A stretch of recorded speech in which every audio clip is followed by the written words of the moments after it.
ग्रीनफील्डच्या एका सोसायटीचे कॅल्क्युलेशन आपण करूया.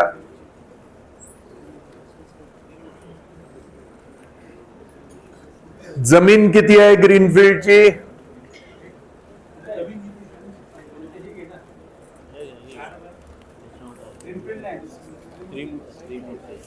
त्रिमूर्तीचं करूया का?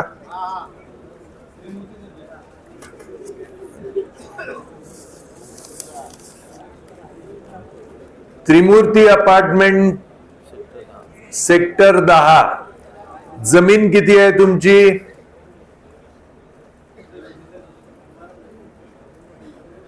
किती जमीन आहे? जमीन किती आहे? त्रिमूर्तीवाला कोण आहे तिथं? तो बिल्टअप एरिया आहे. प्लॉट एरिया किती आहे हा दिसत नाही.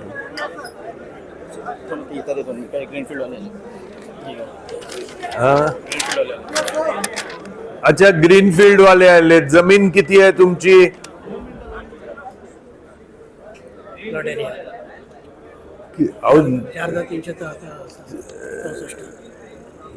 नाही, 4,884 स्क्वेअर मीटर जागा. तुमच्या इथे 3 FSI मिळतो. 4,884 गुणिले 3 करा.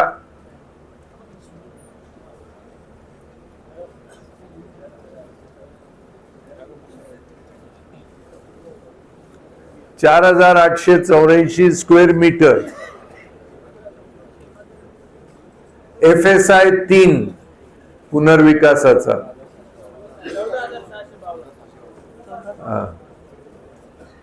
FSI 3 4,884 गुणिले 3 14,752.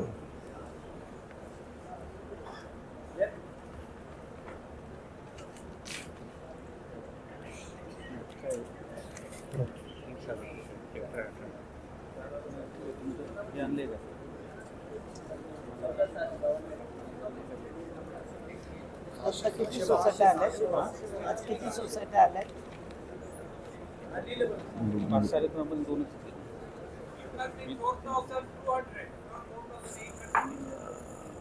4,200 आहे का? 4,200. That is land area. 4,284 घ्या.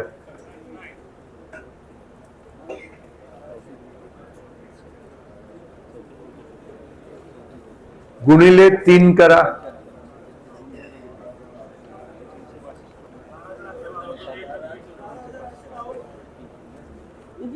12,852. आता एन्सिलियरी 60%.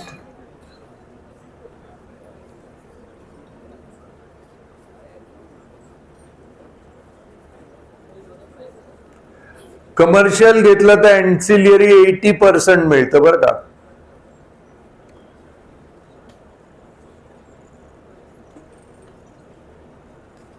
एन्सिलियरी 60% मिळालं तरी आता स्क्वेअर मीटरचं स्क्वेअर फीट मध्ये कन्वर्ट करा.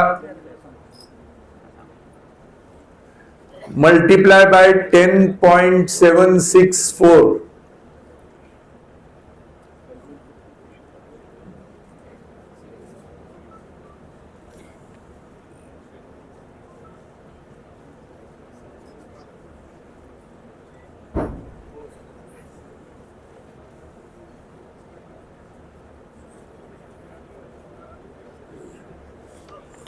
$2,21,000. आता सध्या बिल्टअप सध्या कार्पेट एरिया किती आहे? Family unit area 3,393 correct. Square metre 3,393 square metre. सध्या फॅमिली युनिट एरिया तेवढा आहे.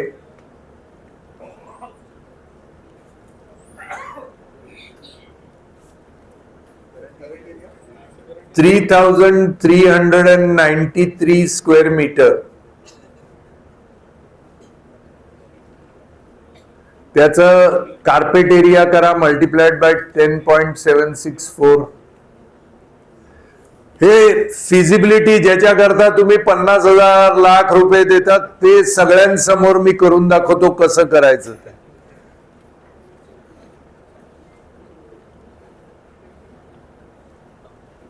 आणि आज अशी सभा आहे, पण मी येऊन सर्व सोसायट्यांना इंडिव्हिज्युअली सकाळ ते संध्याकाळ भेटून कॅल्क्युलेशन्स करून देईन.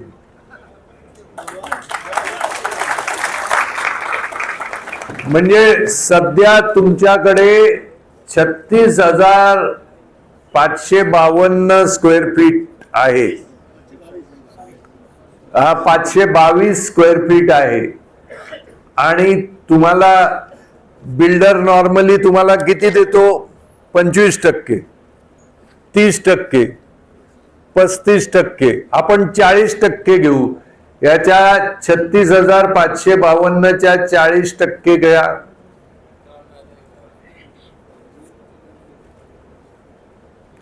बिल्डर काय देतो आणि त्याला काय मिळतं ते बघा.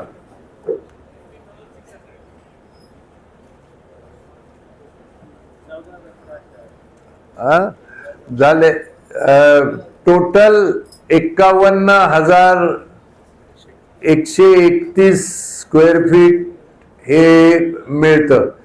आता भाडं किती देतो बिल्डर?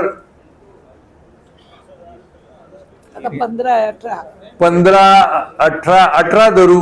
18,000 गुणिले 80 गुणिले 36 महिने.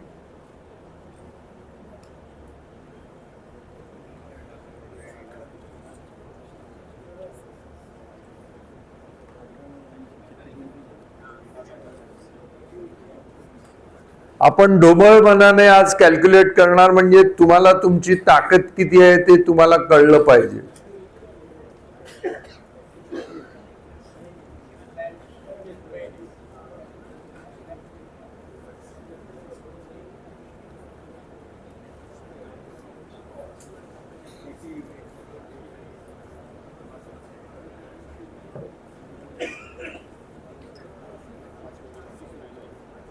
₹5,18,00,000 काहीतरी होतात.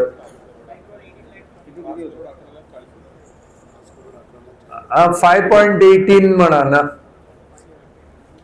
आणि बाकीची भाडी अमुक तमुक मिळून 6 कोटी.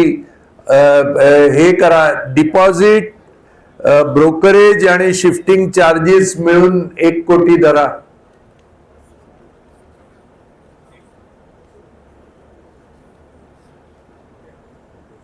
ब्रोकरेज,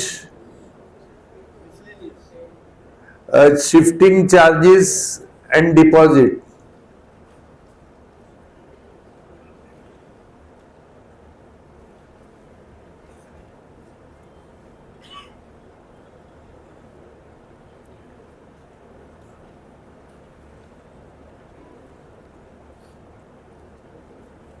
आता बांधकामाचा खर्च घ्या. 2,21,342 गुणिले 2,500.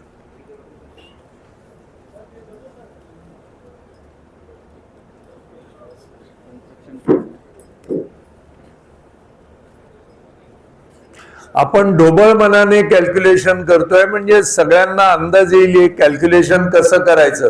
या 2.5चे तुम्हाला 3 करायचे तर 3 करून पण तुम्ही कॅल्क्युलेट करू शकता. आपल्याला ढोबळ मनाने कॅल्क्युलेशन करायचंय.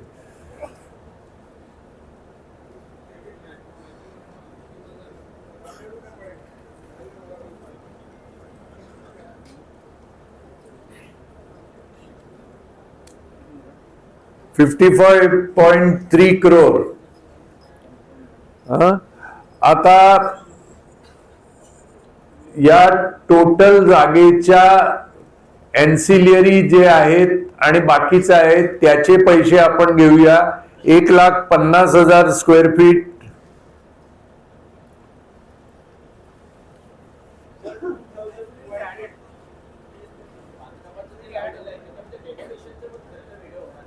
नाही, डेमॉलिशनचा खर्च मिळाला तर डेब्रिसचे पैसे मिळतात. त्याच्यासाठी ते सगळे उडून पडतात काय ते मिळतात मग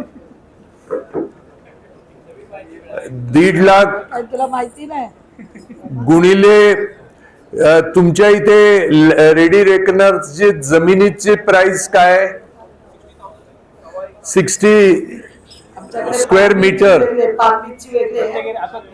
प्रत्येक एरियाची वेगवेगळी आहे. हा रफ या एरियाची किती आहे लँड प्राइस लँड प्राइस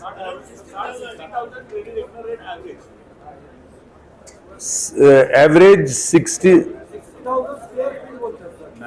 नाही स्क्वेअर अरे काय नाही एवढा 60,000 per square metre land price नाही होऊ शकत अहो सेलेबल प्राइस तुमचा 10,000 आहे 1 लाख रुपये आहे कुठल्या एरियात आहे मला सांग साधारण 2 लाख रुपये गुंठा पडतो 2 कोटी रुपये नाही का आपलं मानक असतो एवढी नाही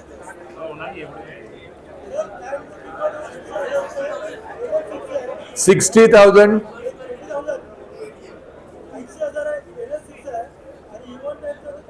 लँड प्राइस हा अच्छा त्याच्या 10% आहे गुणिले 6,000 करा 6,000 करा बिल्डर भी है ना इधर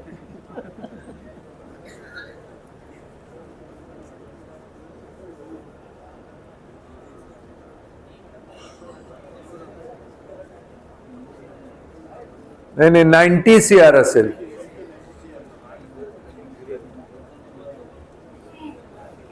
आता टोटल करा नाही 10%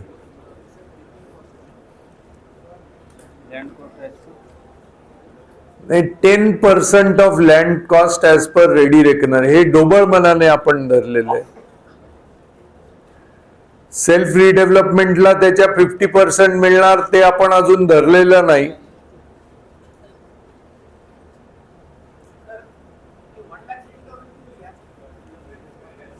अ, 2,20,000 है ना उसके अंदर आपका अभी 30,000 है उसके ऊपर कुछ इंसेंटिव एरिया फ्री मिलता है और कुछ खरीदने का है तो वो जो फ्री मिलता है वो माइनस कर दिया और जो खरीदने का है रफली 1,50,000 कैलकुलेट किया ये रफ कैलकुलेशन है डिटेल में आपके साथ बैठ के सबका करके दूंगा खाली अंदाजा आने के लिए कि क्या है क्या नहीं है अंदाज में पता चलेगा आपको कितना फायदा होता है या नफा हाँ बता रहे हैं। वो बता रहा हूँ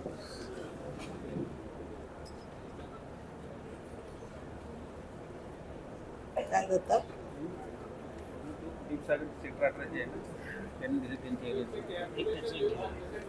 आता सेलिंग प्राइस काय सेलिंग प्राइस आता सांगा सेलिंग प्राइस काय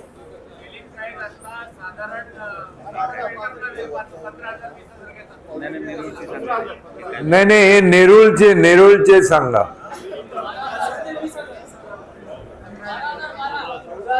ॲव्हरेज 15,000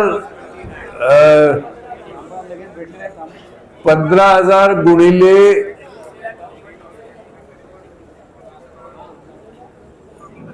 गुणिले समजा 36,552च्या 40% घेतलं 51,000 मायनस करा 2,21,000 मधून आणि जे उरतील त्याचे 15,000ने मल्टिप्लाय करा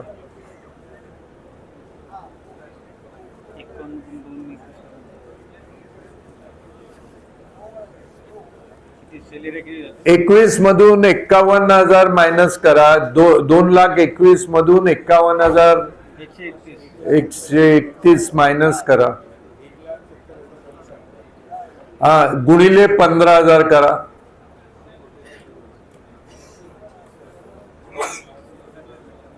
गुणिले 15,000 करा हे ढोबळ मनाने करतोय डिटेल मध्ये मी जात नाही फक्त तुम्हाला एक अंदाज कसा घ्यायचा त्याच गुणिले 15,000.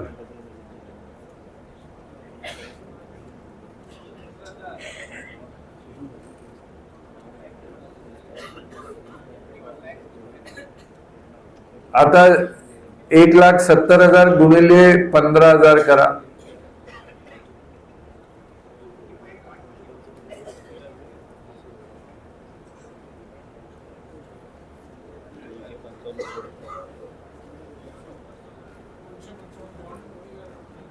$255 करोड म्हणजे 80 लोकांना 255 करोड म्हणजे डिवाइड करा.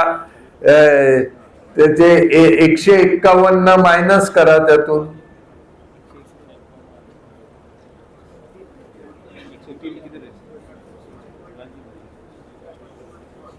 लालजी भाई बताओ क्या है? लालजी भाई अरे जास्त धरले 60,000 पर स्क्वेअर फीट नाही, स्क्वेअर मीटर आहे. म्हणजे पर स्क्वेअर फीट 6,000 झाले आणि त्याच्या 10% म्हणजे 600 झाले. हे बघा, land cost 60,000 per square metre, per square feet 6,000. आपल्याला पर स्क्वेअर फीटच्या 10% द्यायचे आहेत, म्हणजे 600 रुपये होणार. ते म्हणजे 9 कोटी होतात. ते प्रत्येकाला काय मिळते? येते बिल्डरला भेटलं. हे बिल्डरला भेटलेलं आहे. त्यानंतर आपण अधिक एरिया स्वतःला देऊन काय मिळणार ते करू.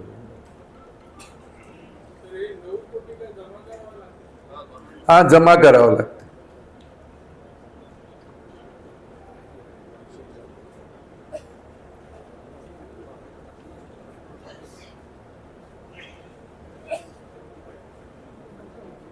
जीविकावर अशी बनवायला घेतली ना हां. चित्रेची. हो. नाही, त्याने बिल्डर दिले. एक दत्तगुरु सोसायटीच्या बाजूला एक सेल्फ आमच्याकडे एक झाले कल्पतरू पहिला सेक्टर 15ला ॲप्लिकेशन आहे ना. दत्त मंदिरच्या बाजूला त्या 4था माळा चालू होते. पुनर्विकासाचाच. हां, सेल्फमध्ये पण त्याचे फोटो आणून दाखवायचे ना. छोटी होती जरा. मिळालं. आता बघा किती प्रॉफिट आहे.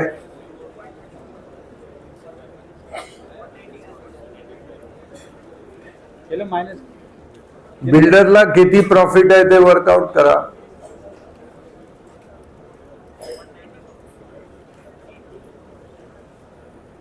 एवढं कमवून सुद्धा एक बिल्डर आपल्याकडे येत नाही भेटायला. तर आपल्याला त्याच्यामध्ये ते सोनार तुम्ही बनले आजवर जाणार. सोनाराने काय बसल्यावरती त्यांना कळणार आहे. आपण बिल्डरचा प्रॉफिट बघा. बिल्डरचा प्रॉफिट 184 करोड. आता हे 80 लोकांमध्ये वाटा, डिवाइड बाय 80, म्हणजे तुम्ही किती दान देताय. दे दान सुटे गिरण.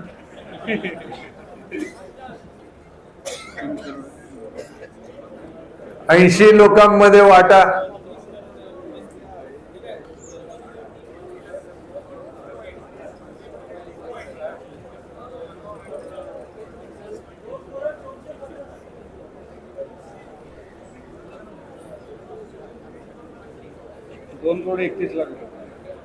$2,31,00,000 30 लाख रुपये प्रत्येकाचे जातात. आता समजा हे 70 कोटीचे ठिकाणी 80 झाले, 85 झाले, 100 झाले तरी झाले की नाही. आता स्वयंविकासात आपण जायचं. हे बाकीचे सगळे कॅल्क्युलेशन तेच, पण 40% एरियाच्या ठिकाणी आपण जर डबल घेतले, 100% एरिया घेतला. कॉलम कर ना. दुसरं घे ना. दुसरा कॉलम घे. कंपॅरिझन करा ना.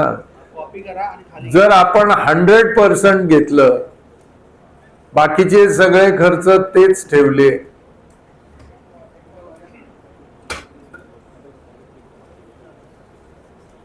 सीटच वेगळी आहे ना. सीट घे ना इकडे वेगळी.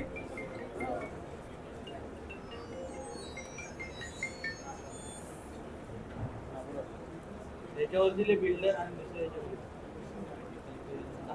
दत्ताने निघू चालेल. दिवसाला जायचं चालेल. दिवाळ्याला. चालेल. आम्ही तुमच्यासोबत आहोत कुठेही हां. करू. No नाही हे करायचं, चळवळ आहे करायची आपल्याला आणि लोकांना पटतंय. नाही, लोकांना पट्टे करत नाहीत, वळत नाही. सगळ्या लोकांना कळते. मीटिंग बसली गाठली भेटली. परत दुसरं बाईक चालू आहे त्यांचा, बाईक चालू आहे. बंद करतो. हां बंद बंद. खायला प्यायला असोसिएटच्या लोकांना दिलं कबूल. 4 वर्ष झाली ते सांगून कंटाळले. ते त्यांच्याकडनं वाटून घेतलं. सर ऐका ना, भरपूर लोकांना हे 10% लँड कॉस्ट आहे ना, तेच दीड लाख कपूर आहे. 2,21,00,000 आहे ना, एक्झिस्टिंग 36 आहे ना, आपण एक्झिस्टिंग 51 आहे ना, त्याच्यावर इन्सेंटिव्ह 100% घ्यायचा आणि तो फ्री आहे. तो सोडून विकत घ्यायचा किती 1.5 लाख त्याच्यापैकी. किती टक्क्याने विकत घेतलं तर 4% ना? रेडी रेकनर लँड प्राइसच्या 10%.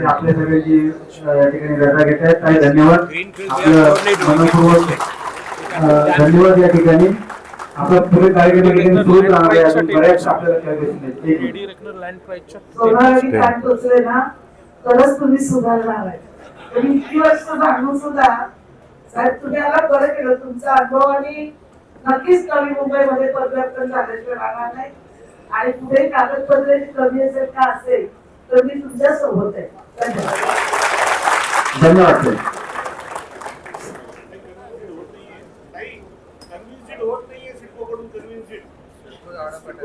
ते करूया ना कन्व्हेन्स्ड. एकदम एका दिवशी धडक मोर्चाच घेऊन जाऊ आपण सगळ्यांच्या. कारण काय सांगतात? कारण काय सांगतात?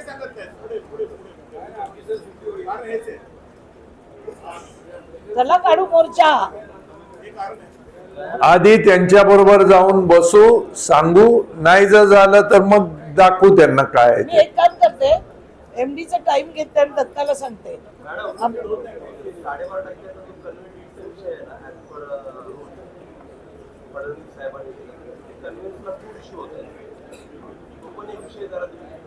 कन्व्हिन्सला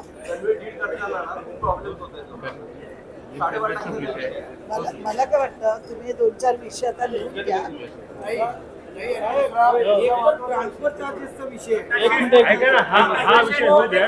विषय डायव्हर्ट होतोय. हा विषय आधी आपला विषय होऊ द्या. तुमचा विषय पूर्ण झाला ना की दत्ताकडे विषय द्या. मी एमडीचा टाइम घेते. आपण एक गडद मीटिंग लावूया. कॅल्क्युलेशन चालू करा तुम्ही. हा पुढे कॅल्क्युलेशन घ्या.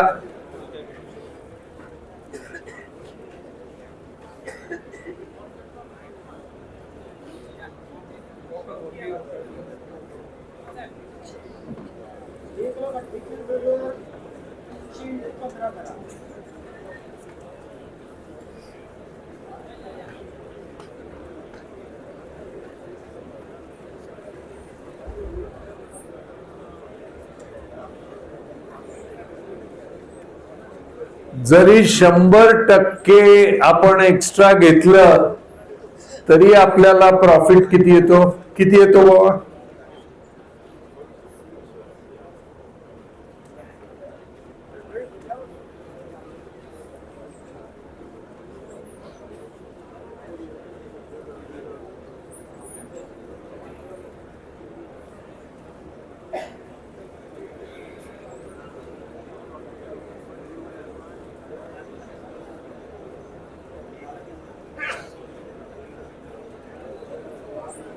तरी आपल्याला प्रॉफिट येतो. हे कॅल्क्युलेशन ढोबळ मनाने आहे, डिटेलमध्ये गेलेलं नाहीये, पण आपण सर्व गोष्टी डिटेलमध्ये जाऊ आणि करून घेऊ. सांगायचं तात्पर्य असेल, जो प्रॉफिट असेल तो तुमचा, जो एरिया असेल तो तुमचा, बाहेरचा कोणी माणूस काही घेऊन जाणार नाही. आर्किटेक्टला त्याची 2% फी जी काय द्यायची असेल ती देऊ. जो प्लॅन अप्रुव्हल करून घेणार त्याला 2% जी काय कन्स्ट्रक्शन कॉस्टच्या फी द्यायची ती देऊ. ज्याला ज्याला जे काही करायचं असेल, बँकेकडून कर्ज घेतलं तर त्यांचं व्याजाचं देऊ. हे सगळं केलं तरी डबल एरिया कोणत्याही परिस्थितीत आपल्याला मिळू शकते. My suggestion to you is please give your phone number so that people can contact you directly. Just give your number.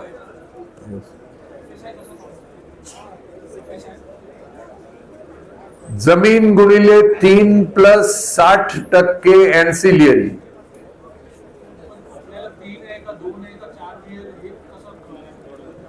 पूर्ण UDCPR मध्ये रिडेव्हलपमेंटला 3च आहे. रोडवर आहे, जर कमी रोड असेल तर 2.5 असेल, मोठा रोड असेल तर 3 असेल, आणि आणखी मोठा असेल तर 3.25 असेल.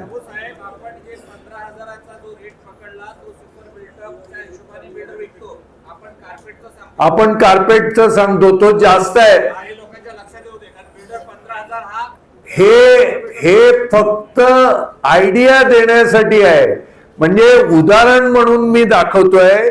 इंडिव्हिज्युअली प्रत्येकाचं कॅल्क्युलेशन आपण बसून करू, आणि हे एवढं करण्यासाठी हाच मसाला थोडा बारीक वाटून दिला की ₹1,00,000 PMC घेऊन जाणार.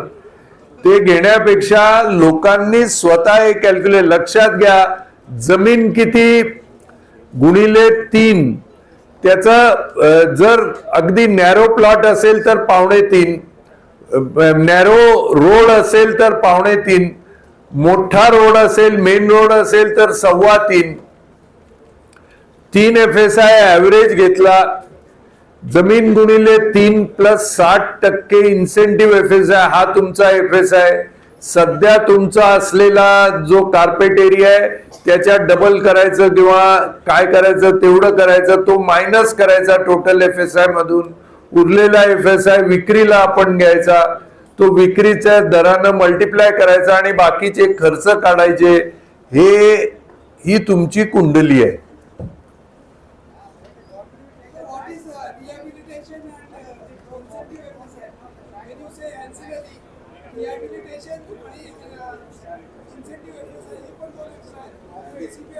नाही, C, whatever is your existing FSI, on that there is an incentive FSI which is free for you.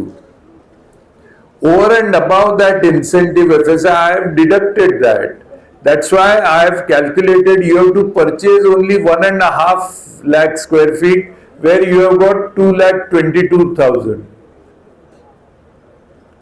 So existing FSI is free. Common areas is free, incentive FSI is free, the rest we have to pay. So for rehabilitation, I said 2 FSI, rehabilitation and incentive. It is in GDCPR. No, in UDCPR for redevelopment there is a different section which gives more FSI. So he's asking, corpus का tax भरना पड़ेगा? This is the question. We are not giving corpus to anybody. This is called hardship allowance. Hardship allowance is tax free.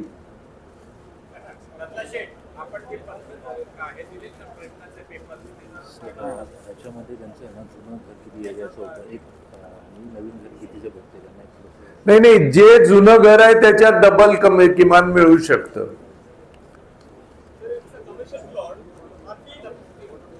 जो माहिती द्यायचं आहे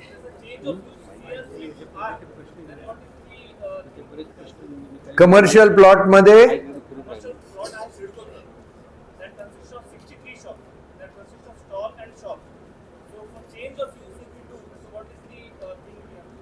No, in the UDCPR there are some norms for the change of user. I am not well versed with it. I will read it and then let you know. प्रश्न तुम्ही जे विचारले ते सगळ्यांचे प्रश्न आता वाचले जातील, मी त्या सगळ्यांची उत्तरं देईन.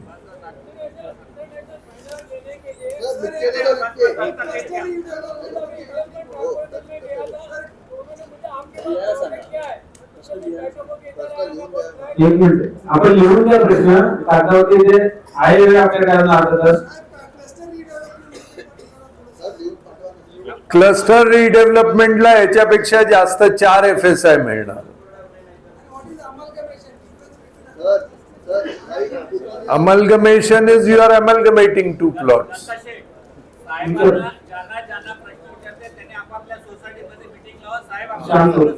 या ठिकाणी आपल्याला ही तिसरी बैठक या ठिकाणी मुंबईमध्ये आहे. पुढचे सरांनी त्यांची सांगितलेलं आहे. आपण नियोजन चालतोय. 98212 नंबर आपल्याकडे आहे. पहिल्यांदा सेल्फ डेव्हलपमेंट ग्रुप जो आहे मुंबईचा त्यामध्ये जॉईन व्हा. 48. नंबर नोट करा. आमचे 9870 111455 987 बॅनरवरती नंबर आहेत ना? बॅनर आलेले आहेत ना आपल्याकडे? जे बॅनर एक नंबर लिहून घ्या. 9870 त्यांनी यायला पाहिजे आहे तोपर्यंत. 111455 9870 111455.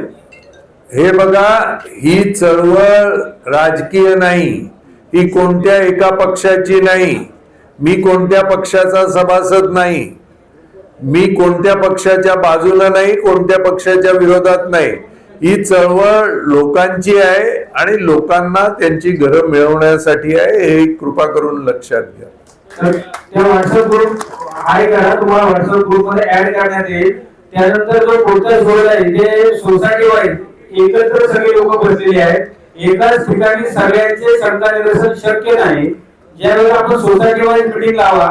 नाही, पण प्रश्न घ्या ना सगळ्यांचे. प्रश्न घेतो आता विश्वशांती विश्वशांती सहकारी सोसायटी सेक्टर 8 यांचं हे पत्र आहे. यांचं एकूण क्षेत्रफळ 6552 आहे. एकूण रूम 210 आहेत आणि बिल्डअप काही 225 आहेत, काही 335 आहेत. ते बिल्डरने त्यांना जो प्रपोज केलेला एरिया आहे तो 168 रूमची सोसायटी आहे. प्रत्येक 2 जे कॉलम आहेत त्यापैकी एकासाठी 420 चा त्यांनी प्रपोज केलाय 168 रूम साठी आणि 42 रूम साठी 720 चा. तर त्यांचे प्रश्न आहे त्यांना प्रत्येकी किती एरिया मिळू शकेल? जे बिल्डर देतो त्यापेक्षा 1 रूम प्रत्येकाला जास्त मिळेल. पुनर्विकासामध्ये ते दुकाने काढू शकतात का? जर तुमच्या डेव्हलपमेंट प्लॅन मध्ये दुकानं काढण्याची परवानगी मिळणार असेल तर दुकानं काढू शकतो. बँक गॅरंटी किती टक्के दिली जाईल? बँक गॅरंटी ते बिल्डरला विचारायला लागेल. स्वयंविकासामध्ये आपणच करतोय, आपण कोणाला गॅरंटी देत नाही, कारण आपण स्वतःच डेव्हलप करतोय. रिडेव्हलपमेंट सुरुवातीच्या टप्प्यात असताना जर डेव्हलपरने स्टॅम्प ड्युटीवर रजिस्ट्रेशन अमाऊंट भरली असेल तर ती पुन्हा भेटू शकते का? जर काही कारणास्तव प्रोजेक्ट पुढे नाही जाऊ शकला तर?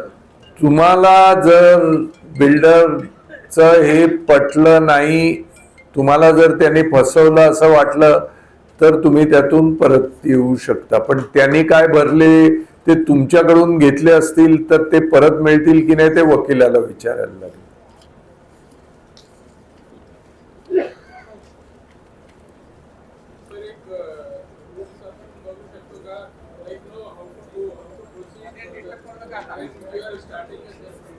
No. When you are starting redevelopment, you have to first pass a resolution for self redevelopment.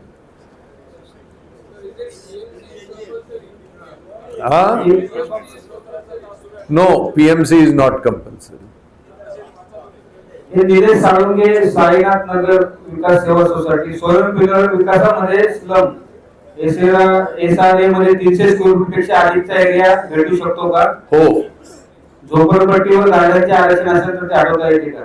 नाही, झोपडपट्टी व गार्डनचे आरक्षण असेल तर हटवता येत नाही, पण 1/3 जागेवर बांधकाम करता येणं शक्य आहे आणि 300 पेक्षा अधिक एरिया मिळू शकतो. लक्ष्मण सावंत, नऊ घरकुल सोसायटी, सेक्टर 48 आहे. त्यांचा 3 प्रश्न आहेत. पहिला प्रश्न, सध्या लीज डीड करण्यासंदर्भात चर्चा होते, तर लीज डीड मुळे काय साध्य होणार? लीज डीड मुळे तुम्हाला जमिनीवर राहण्याचे अधिकार मिळतील. लीज डीड शिवाय तुम्ही जमिनीचे अधिकार तुमच्या नावाने होत नाही. लीज डीडच्या ऐवजी कन्व्हेन्स डीड होणे जरुरीचे असताना शासन मात्र ते करून देत नाही. शासन प्रायव्हेट बिल्डर कन्व्हेन्स डीड करण्यासाठी कायदा करून सक्तीचे करते, परंतु शासन मात्र आपल्या जमिनीवरील निवासी संकुलांना ते करून देत नाही, असे का? नाही, शासन शासनाची जमीन देखील कन्व्हेन्स डीड करून देणार, त्याच्यात काही अडचण आहे असं मला वाटत नाही. जिथे ते करून देत नसतील तिथे आपण मोर्चे घेऊन जाऊ. मी स्वतः आपल्या सोबत येईल. एक मिनिट. या विषयाच्या अनुषंगाने साहेब, नवी मुंबईतले आता बिल्डरला जे प्लॉट सिडकोने दिलेले पूर्ण प्रीमियम म्हणजे जागेचे आता जे इकडे मार्केट रेट आहेत त्याप्रमाणे सिडको पैसे घेते, टेंडर काढते, मार्केट रेट पेक्षा हाय रेटनी बिल्डर ते विकत घेतात. पण बिल्डरला जागा देताना सिडको लीजवर देते, सिडको बिल्डिंग मानतो, ओनरशिपवर विकतो. आता ओनरशिपवर आमची सोसायटी झाली, आम्हाला कन्व्हिन्स पाहिजे, सिडको म्हणते आम्ही तुम्हाला ट्रान्सफर ऑफ लीज देतो 60 वर्षासाठी. बरं, आता सिडको ट्रान्सफर ऑफ लीज देते, त्या बिल्डिंग मध्ये फ्लॅट विकले कोणी, प्रत्येक वेळेस सिडकोला जा, त्यांना ट्रान्सफर चार्जेस भरा. काय गरज आहे सर? सिडको आज तो विषय नाहीये. हे म्हणजे अरे पण आज माझा तो विषय नाही. मी आज सेल्फ डेव्हलपमेंट तुम्हाला समजायला आलेलो आहे. तुम्ही माझ्या विषयावर माझ्याशी बोला. सिडकोनी तुम्हाला अख्खी सिडकोच तुम्हाला द्यायला पाहिजे तर देऊ द्या ना, पण तो आज विषय नाहीये. तुम्ही विषयावर बोला. तिसरा प्रश्न जो आहे, 1 मिनिट मध्ये आपण स्वयं पुनर्विकास करताना एखाद्या संस्थेने पुढाकार घेतला आणि सर्व सोपास्कार पूर्ण केले आणि त्यानंतर शासनाने काही धोरण ठरवून जर सिडको निर्मित इमारतींचे सिडकोच्याच माध्यमातून क्लस्टर डेव्हलपमेंट करायचे ठरवले तर काय? त्यामुळे शासनाला अतिरिक्त जमीन उपलब्ध होईल काय?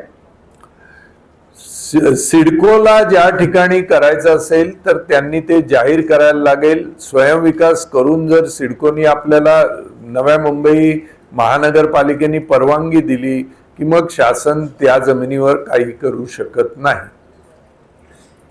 त्रिमूर्ती अपार्टमेंट, सेक्टर 10, त्यांचा प्रश्न आहे, आपल्याला मिळणाऱ्या एफएसआय पैकी किती एरिया सिडको आणि महानगरपालिकेला द्यावा लागेल?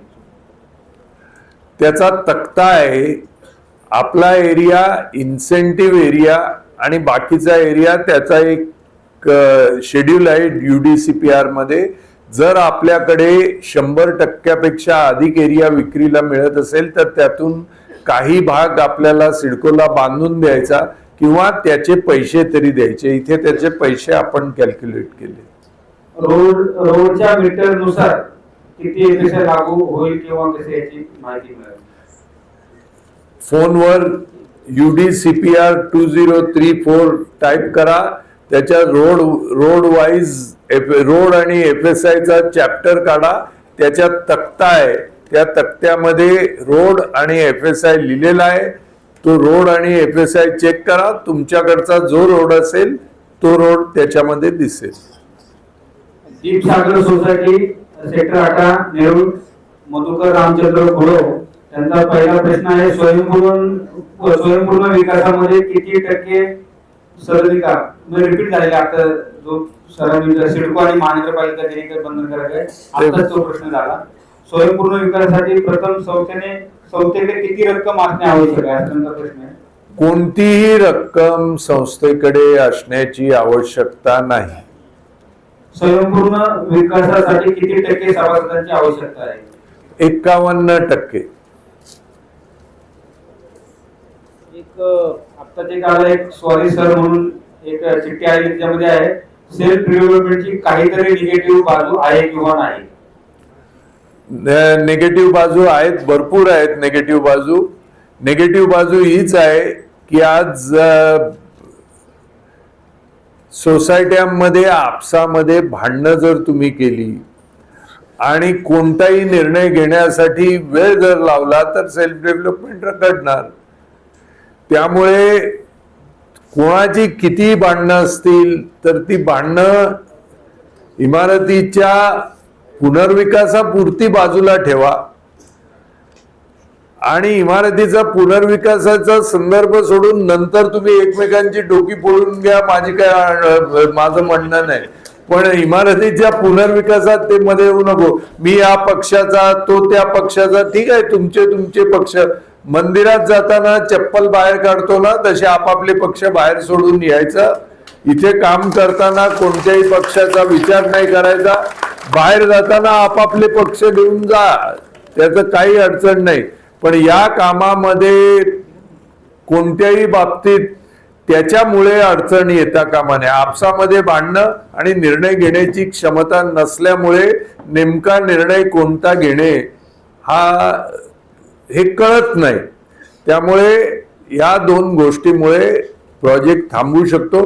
पण अजूनपर्यंत स्वयंविकासात प्रोजेक्ट चालू होत नाही.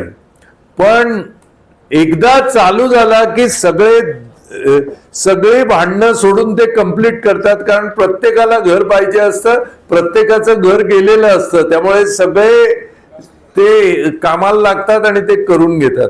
पण चालू व्हायलाच आरंभशूरपणा होत नाही. चालू व्हायलाच खूप वेळ लागतात, कारण आपसामध्ये भांडण करत राहतात. काही ठिकाणी 1 वर्ष झालं, ठराव झालेला आहे पण अजून पुढे गेलेलं नाही. काही ठिकाणी 1.5 वर्ष झालंय, असं झालेलं आहे. या गोष्टी होतात. पण माणसं आहेत म्हटल्यावर या गोष्टी होतात. दत्तात्रय म्हात्रे, जय सोसायटी, सेक्टर 19 नेहरू पूर्व, त्यांचं म्हणणं आहे, प्रश्न असा आहे, त्यांची सोसायटी, आमची सोसायटी सिडको टेंडर प्लॉटवर आहे. आमच्या आजूबाजूच्या सोसायट्या सिडको टेंडर प्लॉटवर बांधल्या गेलेल्या आहेत. आमच्या सोसायट्या 30 वर्ष झालेली आहेत. तरी आम्ही 3-4 सोसायट्यावर पुनर्विकास करू शकतो काय? हो, निश्चित करू शकतो.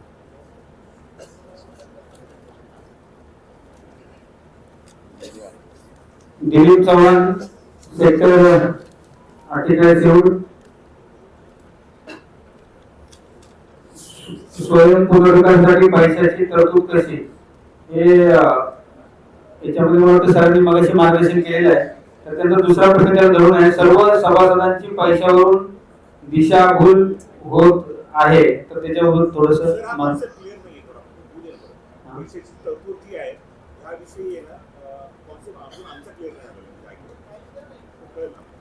नाही, हे बघा, ठाणे जिल्हा मध्यवर्ती बँक, मुंबई जिल्हा मध्यवर्ती bank, Maharashtra state cooperative bank हे ऑलरेडी फंडिंग करतायत सेल्फ रिडेव्हलपमेंट. NBFCs तुम्हाला फंडिंग करतायत. तुम्ही जर गेलात तर थोडा जास्त टक्के व्याजाचा आहे. बँक, इतर कोऑपरेटिव्ह बँक तुम्हाला फंडिंग करतायत. प्रायव्हेट इन्व्हेस्टर्स तुम्हाला फंडिंग करू शकतात.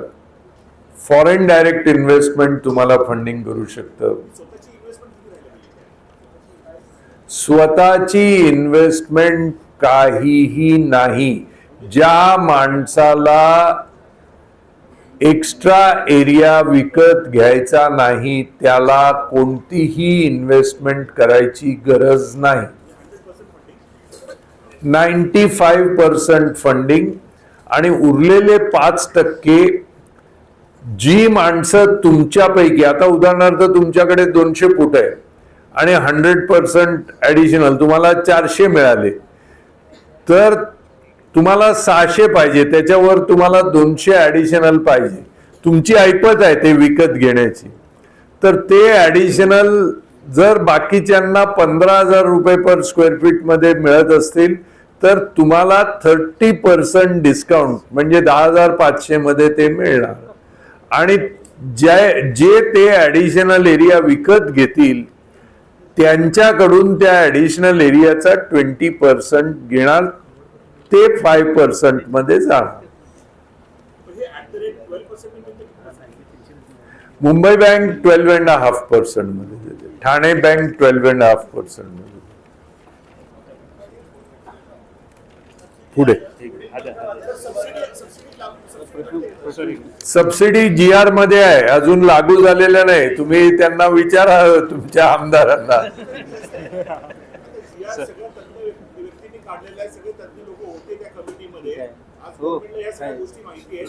पुनर्विकासाचा हा मुद्दा जो आहे हा खूप मेजर मुद्दा आहे.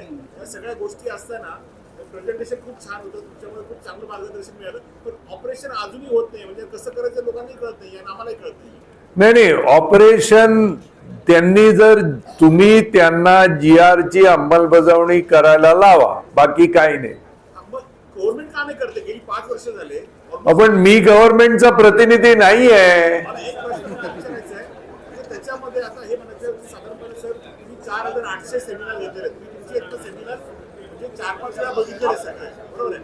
आणि 4800 मध्ये तुम्ही 10 ते 15 वर्ष म्हणजे ह्या मोहिमेमध्ये आहात ऑलरेडी, लोकांना गायडन्स करताय आणि गाईड करताना 5-6 वर्ष हे सगळं गव्हर्नमेंटला पण माहिती आहे. गव्हर्नमेंटला सगळ्या ह्या गोष्टी माहिती आहेत आणि हा सगळ्यात मुंबईचा सगळ्यात मेजर मुद्दा आहे. ह्या सगळ्या गोष्टी असताना सुद्धा म्हणजे प्रशासन झोपलेलं असं म्हणायचं का? म्हणजे आम्ही ज्या मुंबईत केल्या त्याच्यात एकातही या GRचा आम्हाला ऍडव्हान्टेज मिळालेला नाही, तरी आम्ही करतो. विदाउट GR ऍडव्हान्टेज आम्ही मुंबईत सक्सेस केलेलं आहे. ह्यासाठी ना तुम्ही जे काही 100-50 केलेले बांधकाम त्यासाठी आम्ही वीज ते वेळे आणि आम्ही जाऊन पर्सनल त्यांच्याकडून एक्सपिरियन्स घेऊ. आता प्रॉब्लेम काय आहे? बसा ना, बाकीच्यांचे प्रश्न. आपली सोसायटी ऐका ना जरा साहेब, आपण जरा बसा प्लीज. लोकांनी प्रश्न विचारले, त्यांची उत्तरं त्यांना द्यायची आहेत.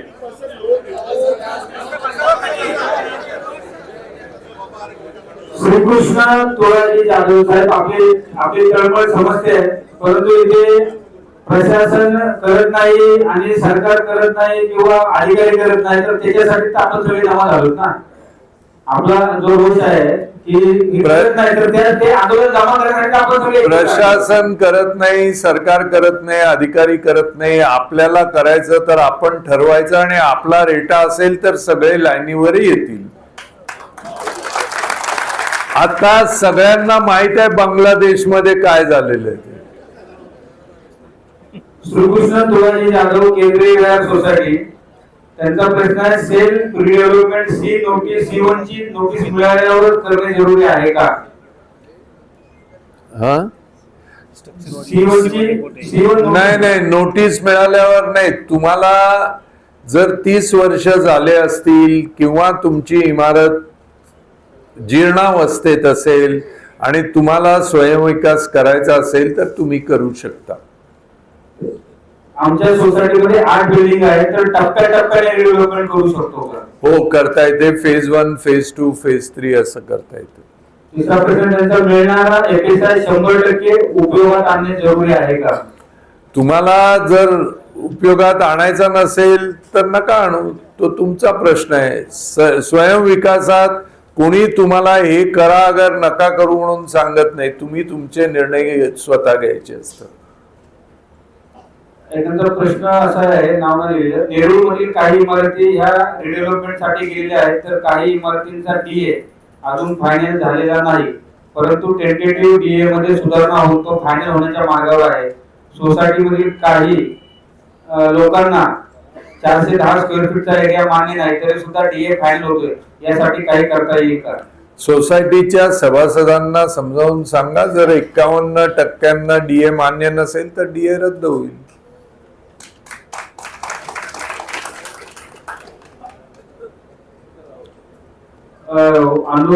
अनुकूल सोसायटी, रवींद्र कावळे, सोसायटी अपडेट, त्यांचा विषय, उपरोक्त सोसायटीची प्रॉपर्टी ही सिडको व जागा मालक यामध्ये झालेली बाकी सर्व कागदपत्रे आहेत, तरी सोसायटी लीज डीड झालेली नाही, तर याबाबत काय मार्गदर्शन होईल का? लीज डीड करून घेऊया.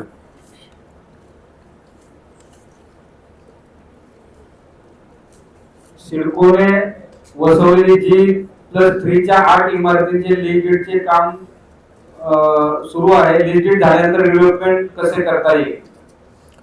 तेच आता इतका वेळ तेच सांगतोय ना.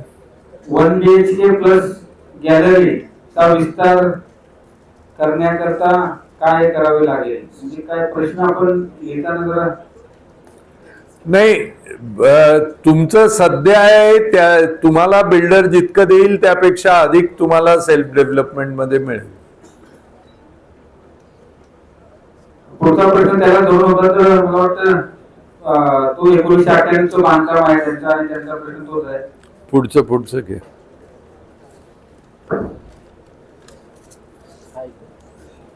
दिलीप घागायत अन्नपूर्णा सोसायटी, प्रश्न त्यांचा असा आहे, स्वयं पुनर्विकास करण्याबाबतची कमिटी नेमण्यात येणार आहे, त्यातील सभासदांना स्वतःच्या सुरक्षेबाबत काय तरतूद होते का? उदाहरणार्थ त्यांच्यावर कुणी हल्ला किंवा त्यांच्या कुटुंबियांना धमकी दिली असेल.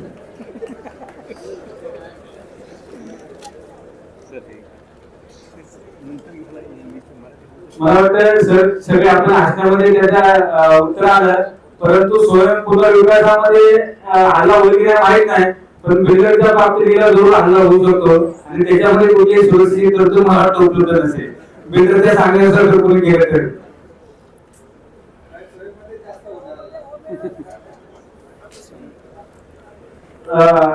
प्रदीप मोरे विद्यादान सोसायटी, त्यांच्या सोसायटीने स्वयं पुनर्विकासाचा ठराव मंजूर केलेला आहे. कर्ज पुरवठ्यासाठी संस्था सहकारी खाजगी बँका पुरवठ्यास नकार देतात, तर त्यासाठी काही पर्याय आहेत? काय खाजगी बँका कशासाठी नकार? कर्ज पुरवठ्यासाठी संस्था आणि सहकारी नॅशनल खाजगी बँका पुरवठ्यास नकार देतात. नाही, स्वयं विकासाला कोणी नकार देत नाही. स्वयं विकास जर केला असेल, आम्हाला मुंबईमध्ये कोणी नकार दिलेला नाही. गणेश अर्पण सोसायटी घनसोली, प्लॉटची साईज 1173 मीटर आहे व 1324 कंझ्युम केला आहे, पुनर्विकास शक्य आहे का? कुणाचा प्रश्न आहे स्पेसिफिक? हो, शक्य आहे.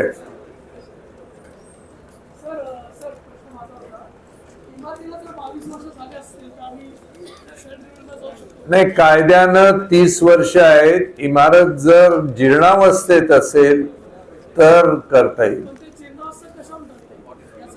ते स्ट्रक्चरल ऑडिट मध्ये दिसलं पाहिजे.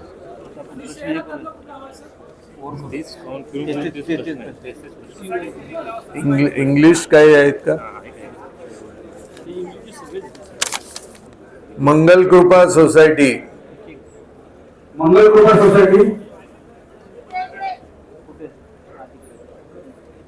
is there any provision or backup of property insurance for security? Yes, you can take insurance from insurance company. Amalgamation of two different plot possible? Yes. For self-development, how much percentage member consent? 51%. What is the area FSI potential as per the rule? Check the UDCPR. What is the parking area calculation in the feasibility report? Please explain. Parking area has been given as per UDCPR. Cluster society rule provision applicable for NMMC? Yes, cluster is applicable if the area is more than 20,000 square meters. पार्किंगचा area FSI मध्ये count होतो का? नाही, FSI मध्ये count होत नाही. एक प्रश्न असा आहे की SRA स्कीम मध्ये सेल्फ डेव्हलपमेंट करता येते का? पूर्वीच्या SRA स्कीम मध्ये नाही. SRA करायचे असेल तर सेल्फ डेव्हलपमेंट करता येते. ऑलरेडी बिल्डर कडे जाऊन SRA केलं असेल तर त्याच्याकरता काही नाही करता येत. घरकुल सोसायटी सेक्टर 15 खारघर येथे सिडको कॉलनी असून 4 हाऊसिंग सोसायटी व फेडरेशन आहे. 87 बिल्डिंग आहेत, 1392 फ्लॅट्स आहेत, 50,000 स्क्वेअर मीटर्स वर आहे, तरी स्वयं पुनर्विकास कसा करू शकतो याबाबत मार्गदर्शन? तुम्ही तुमच्याकडे मीटिंग लावा, 87 बिल्डिंगचे लोक मला दाखवा, मग मी त्यांना मार्गदर्शन करतो. PMC ची फी किती आहे?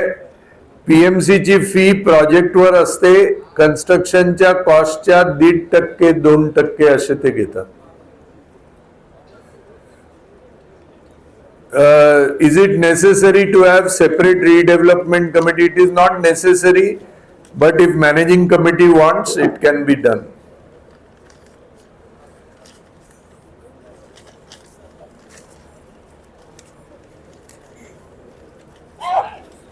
What is the premium to pay for self redevelopment? There is no premium, the same premium as the builder's payment. Self development is the same premium. How much fund bank approves? 95% fund bank approves. Satish Deshpande, how to arrange finance for construction work and payment of rent for alternate housing? You can take loans or you can do self-financing. Self-financing you can do by offering major discount to your own members who want to buy extra area or extra flats.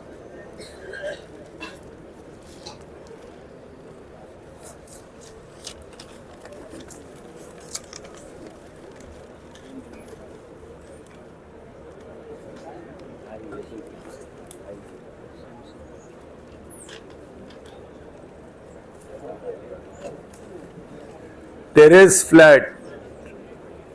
In our society, we have terrace flats.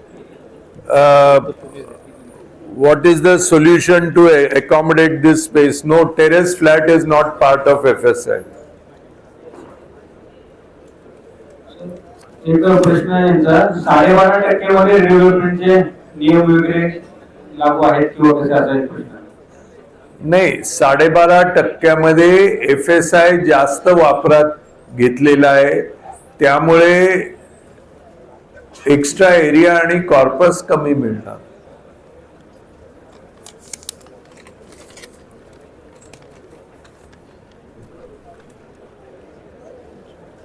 Consent of 51%, Sandeep Sampath.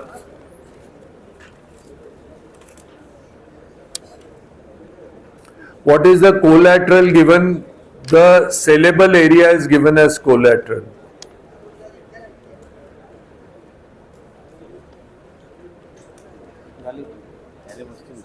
तुम्ही federation करायला संघटना बनवून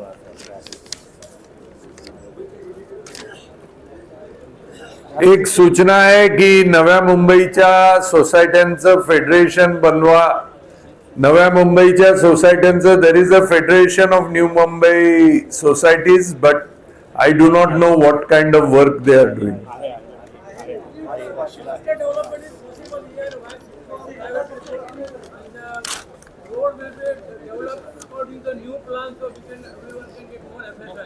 Yes, but you have to take the initiative, no?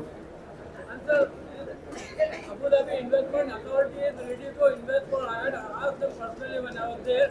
But they said, have you had that project? At that time, I don't have. Could you please guide for us? Definitely, if there is a project, I will help you.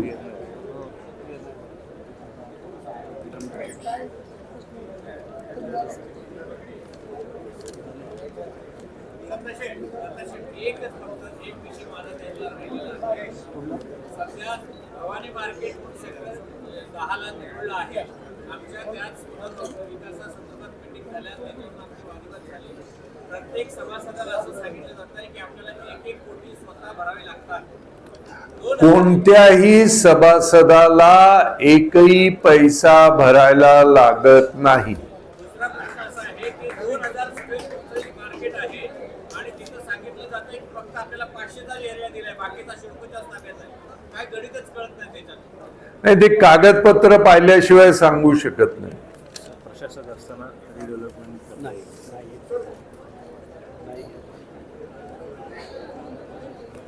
नाही, प्रशासक असेल तर self redevelopment करू शकतो का? प्रशासकाला निवडणूक लावायला लावू आणि निवडणूक लावल्यानंतर नवीन समिती आल्यावर सेल्फ रिडेव्हलपमेंट करता येईल.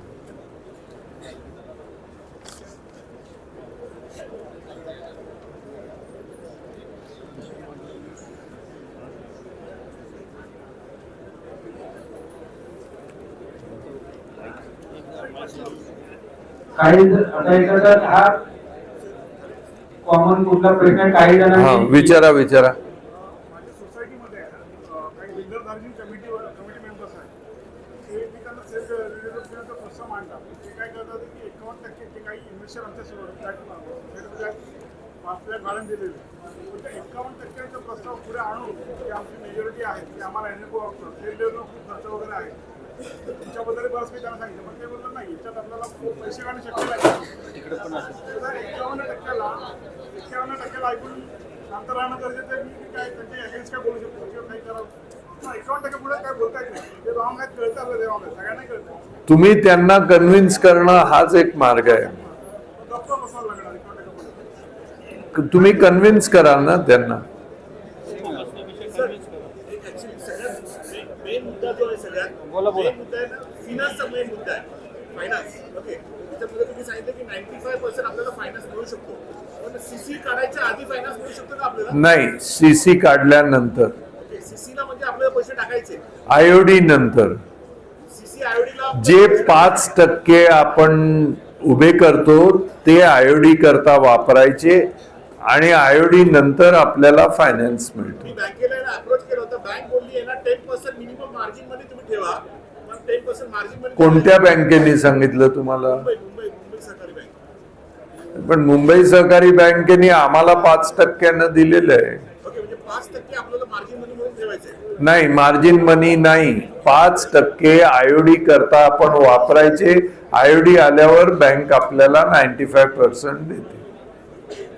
आणि मग सर इंटरेस्ट कंपाऊंड जे मी ऍक्च्युअली कंपाऊंडिंग जेव्हा करून बघितलं होतं, साधारणपणे बिल्डरला समजा 5 वर्ष ओसी आणायला लागतात. आपण कन्सिडर करून चालू की आजूबाजूला आहेत, आपल्याला एक्सपिरियन्स नाहीये, आपल्याकडे नॉलेज नाहीये, त्याच्यानंतर कन्स्ट्रक्शनची पण आपल्याला माहिती नाहीये.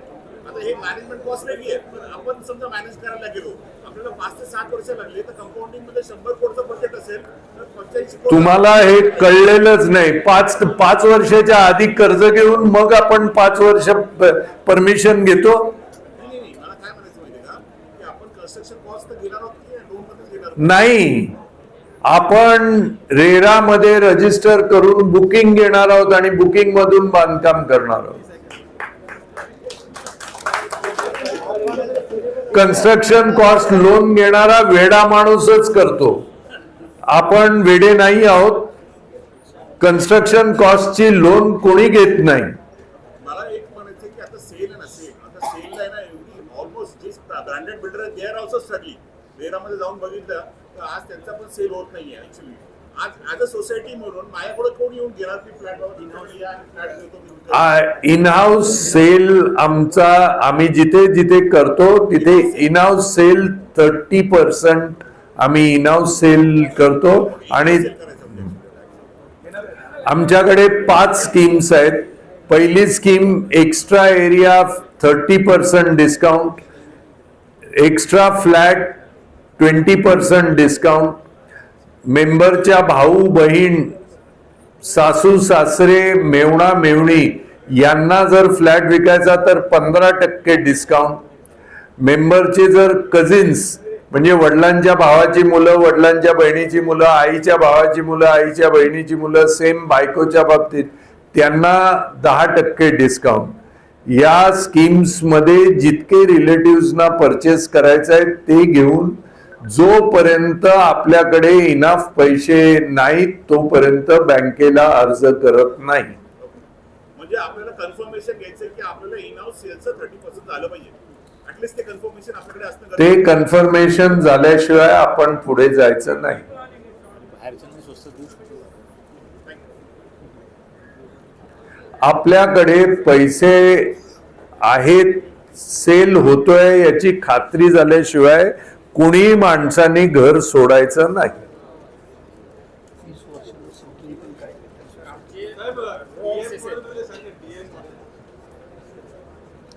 डीएम मॉडेल म्हणजे बिल्डरचाच भाऊ आहे तो. जे रो हाऊसेस आहेत, रो हाऊसेस इंडिपेंडंट प्लॉट आहेत आणि त्याची सोसायटी नाही आहे. आता सोसायटी असल्याशिवाय आम्हाला काहीच करता येत नाही. सोसायटी पहिली तयार करावं लागेल. पहिली सोसायटी करावी लागेल तुम्हाला. स्प्रेड एरियावर जे स्प्रेड नाही, पण पहिली सोसायटी करावी लागेल त्याला आणि त्यानंतर करावं लागेल.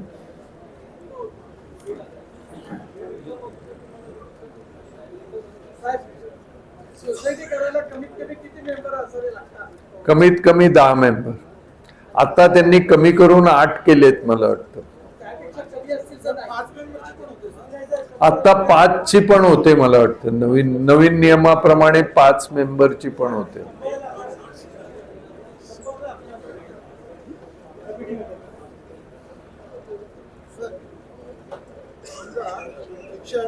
आठ बिल्डिंग्स आहेत आपल्याकडे, 8 बिल्डिंग मध्ये मग प्रत्येक ही सोसायटी आहे, तर आम्ही असं ठरवलं की प्रत्येक बिल्डिंगने वेगळं व्हायचं तर होऊ शकतं. एकच सोसायटी आहे 8. करू शकतो 8 मध्ये. कोणतीही सोसायटी स्प्लिट करता येते, पण मग तुम्हाला एंट्रन्स एक्झिट कसं येणार, FSI कसा मिळणार? फक्त एक प्रश्न विचारतो. इंटरनल रोडला FSI मिळणार नाही. त्यामुळे प्लॅन सर्व आठ बिल्डिंगीचा प्लॅन मंजूर करायचा आणि मग इंडिव्हिज्युअल बिल्डिंगींनी त्यांचं करून घ्यायचं. एक विंडो योजना जी आहे ती अजून चालू केलेली नाही ऍक्च्युली. आणि आम्ही इथे आपला विष्णुदास भावेला गेलो होतो. विष्णुदास भावेमध्ये एक प्रश्न विचारला की 1 विंडो योजना मी GR मध्ये डिक्लेअर केलेली आहे, ती अजून चालू का नाही केलेली आहे? आणि चालू नाही केली त्याच्यामुळे काय होतं की सर्वसामान्य लोकांना ह्या सगळ्या गोष्टींमध्ये इन व्हायला खूप त्रास होतो. सगळ्या गोष्टी खूप छान आहेत, तुम्ही सांगितलेलं प्रेझेंटेशन असं वाटतं जावं, पण त्या सगळ्या ठिकाणी जर जायचं बोललं तर प्रॅक्टिकली जे अडचण आहे त्या अडचणांना आम्ही प्रॅक्टिकली सर्व अडचणीची मात करून 100 बिल्डिंगी मुंबईत केलेल्या आहेत. तुम्हाला करायचं आहे तर करा, नाही तर नका करू. तुमच्यावर कोण जबरदस्ती करत नाही. आमची एक रिक्वेस्ट आहे फक्त, काय माहिती का की आम्हाला ना तुम्ही लिस्ट दिलीत ना दोन मोठी 15 जणांची लिस्ट दिली ना, महाराष्ट्र टाइम्स मधून चेक करा, त्याच्यात दिलेली आहे लिस्ट. ऐका जरा, आपला आता हॉलचा पण वेळ संपत आलेली आहे. एक सगळ्यांना विनंती आहे या ठिकाणी, एक नाही त्यांना विश्वास नसेल त्यांना जाऊ द्या ना त्यांच्या परीनं.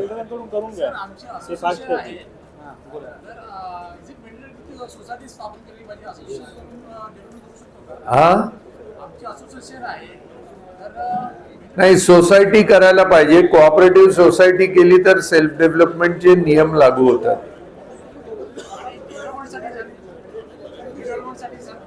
मला माहित नाही.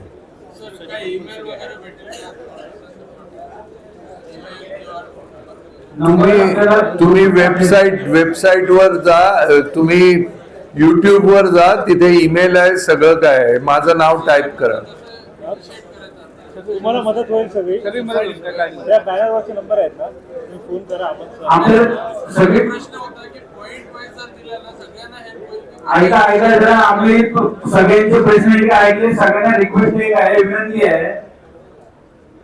आता इथे आपण सगळे मिक्स सोसायटीचे बसलो, प्रत्येकाचे प्रश्न वेगवेगळे आहेत. ज्यावेळेला आम्ही पुस्तक वाचतो, लेटर वाचले, प्रत्येकाचे प्रश्न वेगवेगळे आहेत. त्यामुळे पुढच्या कालावधीमध्ये आपण एक दिवसीय सकाळी समजा 9 वाजता सुरू केलं तर संध्याकाळी 5 पर्यंत एखादी जागा.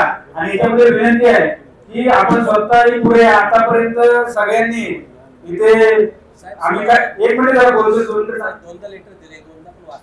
ऐका ना, 2 मिनिट थांबा ना. आता काय प्रश्न आहे आपला?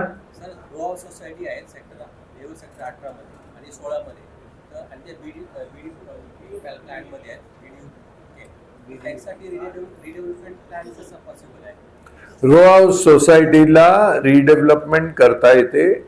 रो हाऊस सोसायटीने ठरवायचं सेल्फ रिडेव्हलपमेंट कसं करणार तुम्ही. 30 वर्ष नाही. जर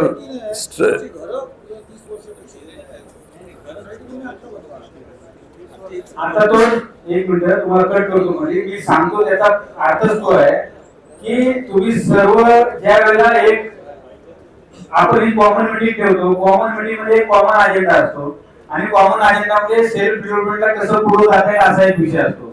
ज्या वेळेला इंडिव्हिज्युअल लेवलला करायचंय, समजा नेरूळ मध्ये तुम्ही आजूबाजूच्या सोसायटीची चर्चा करा, एका माणसाचा विषय नाहीये. याला तुम्ही चर्चा करा आणि तुमची 10 सोसायटी किंवा 5 सोसायटी, आम्हाला हा दिवस पाहिजे, एक जागा ठरवा. त्या दिवशी साहेब दिवसभर ते थांबतील, सोसायटी वाईज प्रश्न घेतील, म्हणजे सोसायटीचे विषय क्लिअर होतील. या निमित्ताने हेच आवाहन करतो की तुम्ही जो नंबर दिला त्या ग्रुपमध्ये ऍड व्हा, आम्हाला कॉन्टॅक्ट करा, सांगा की आमच्या या 5 सोसायटी आहेत, या 5 सोसायटीसाठी आम्हाला हा दिवस पाहिजे. तो दिवस आपण ठरवून घेऊ, ज्या दिवशी अवेलेबल असेल त्या दिवशी घेऊ. तर विनंती तीच आहे की आपण आम्ही नेरूळमध्ये, आम्ही शिवूरमध्ये आहे, आम्ही तुर्ब्यामध्ये आहोत, आम्ही सातपाड्यामध्ये आहोत, आम्ही जुनेरमध्ये आहोत. आम्ही इथले 5 जणांची तयारी केली आहे. इंडिव्हिज्युअल एक माणूस उठेल आणि सांगेल की माझा हा प्रश्न, तर ते आपल्याला ह्या कॉमन मीटिंग मध्ये ते शक्य होणार नाही. हे आपल्या सर्वांना ही विनंती आहे की आपण तीच विनंती वारंवार करतो की आपण ठरवा, आम्ही शेड्यूल ठरवू. समजा उद्याचा शेड्यूल आहे, आधी त्यांना करू तरी द्या, संघटना कसली, संघटना नंतर बोलू. त्यांच्या बिल्डिंगी त्यांना करू तरी द्या. त्यांना संघटनेची काही लागलेली नाही, त्यांना स्वतःची घरं बांधून पैसे घेणार नाही. आम्हाला तिकडे तुम्हाला फक्त जागेची व्यवस्था करायची, बसण्याची व्यवस्था करायची. त्यामुळे तुम्ही हे ठरवा आणि हे संघटितपणे केलं तर शक्य. बोला सर तुम्ही. सर, एक महत्वाचा प्रश्न मला वाटतं सुटलाय. स्वयं विकासात 10% एक्स्ट्रा एपीएसआय मिळतो का, हे मला वाटते त्याच्या संभाषणात या व्हिडिओमध्ये ऐकलं, तिकडे मी गेलो होतो. पण GR मध्ये आहे, पण त्यांनी त्याची अंमलबजावणी केलेली नाही. पण मग कायद्यानुसार आपण 10% एक्स्ट्रा मागू शकतो. कायद्यानुसार 10% एक्स्ट्रा GR मध्ये दिलेला आहे. त्या GR ची अंमलबजावणी केलेली नाही. तुम्ही विचारायला पाहिजे होतं. GR ची अंमलबजावणी करणाऱ्या लोक होते इथे सकाळी. तर आपल्या एकच प्रश्न आहे शेवटचा. हा एक शेवटचा प्रश्न घेऊन या ठिकाणी कार्यक्रमाची आपण सांगता करूया. मुंबईची सोसायटी, जर आमची सोसायटी मिटिंगच्या काठी आहे, अगोदर बिल्डर आला, फक्त ऍग्रीमेंट झालेला आहे, बिल्डर निघून गेलाय, आम्ही अजून तिथेच राहतो, सेल्फ बिल्डून होऊ शकते. मिठी नदीचं काय अग्रीमेंट आहे काय नाही ते वाचल्याशिवाय काय सांगता येत नाही. तर या ठिकाणी कार्यक्रम आपण संपलाय असं या ठिकाणी जाहीर करतो. आदरणीय चंद्रशेखर प्रभू साहेब यांच्या या ठिकाणी मनपूर्वक धन्यवाद व्यक्त करतो. आपण वेळात वेळ काढून या ठिकाणी आलात आणि पुन्हा एकदा जमलेल्या सर्व नागरिकांना या ठिकाणी विनंती करतो की आपण सेल्फ डेव्हलपमेंट ही एक दिवसाची संकल्पना नाही. आज सांगितलं तर उद्या प्रत्यक्षात येईल असं नाही. त्यासाठी आपल्याला लढा द्यावा लागेल आणि लढा देण्यासाठी जे आपले लढाईचे सेनापती आहेत त्याचं नेतृत्व प्रभू सर या ठिकाणी करण्यासाठी आपल्याला उपलब्ध झालेले आहेत. त्यामुळे इथे कोणीही पगारावरती किंवा कोणी काहीतरी देऊन काम करत नाही. एकमेकांच्या सहकार्याने काम करायचे, भविष्यामध्ये ही चळवळ मोठी करायची आहे. त्यामुळे जे आता एक खिडकी योजनेची अंमलबजावणी असेल किंवा इतर जे विषय असतील, हे सगळे विषय घेऊन आपल्याला पुढे जायचे. ज्या सोसायट्यांना या मीटिंग्स अवेलेबल हव्या असतील त्यांनी कॉन्टॅक्ट करा. इथून पुढे आपण एकत्रितरित्या असे सेमिनार आयोजित न करता विभागीय सेमिनार आयोजित करणार आहोत. तर ज्या ज्या विभागात असेल आपल्या विभागात जनजागृती करा आणि त्या ठिकाणी ते एक दिवसीय मीटिंग होतील अशी व्यवस्था आपण त्या ठिकाणी करू. धन्यवाद. धन्यवाद.